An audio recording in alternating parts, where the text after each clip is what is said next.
कैसे हुआ हनुमान जी का जन्म। यूं तो भगवान हनुमान जी को अनेक नामों से पुकारा जाता है, जिसमें से उनका एक नाम वायुपुत्र भी है, जिसका शास्त्रों में सबसे ज्यादा उल्लेख मिलता है। शास्त्रों में इन्हें वातात्मज कहा गया है, अर्थात वायु से उत्पन्न होने वाला। कैसे हुआ हनुमान जी का जन्म। पुराणों की कथानुसार हनुमान की माता अंजना संतान सुख से वंचित थी। कई जतन करने के बाद भी उन्हें निराशा ही हाथ लगी।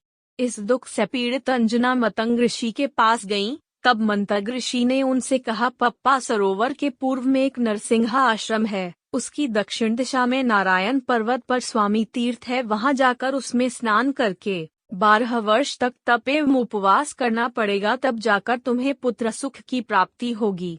अंजना ने मतंग ऋषि एवं अपने पति केसरी से आज्ञा लेकर तप किया था। 12 वर्ष तक केवल वायु का ही भक्षण किया। तब वायु देवता ने अंजना की तपस्या से खुश होकर उसे वरदान दिया, जिसके परिणाम स्वरूप चैत्र शुक्ल की पूर्णिमा की मात्रा अंजना को पुत्र की प्राप्ति हुई। वायु के द्वारा उत्पन्न इस पुत्र को ऋषियों ने वायुपुत्र नाम दिया।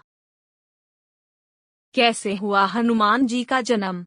यूं तो भगवान हनुमान जी को अनेक नामों से पुकारा जाता है, जिसमें से उनका एक नाम वायुपुत्र भी है, जिसका शास्त्रों में सबसे ज्यादा उल्लेख मिलता है। शास्त्रों में इन्हें वातात्मज कहा गया है, अर्थात वायु से उत्पन्न होने वाला। कैसे हुआ हनुमान जी का जन्म। पुराणों की कथानुसार हनुमान की माता अंजना संतान सुख से वंचित थी। कई जतन करने के बाद भी उन्हें निराशा ही हाथ लगी।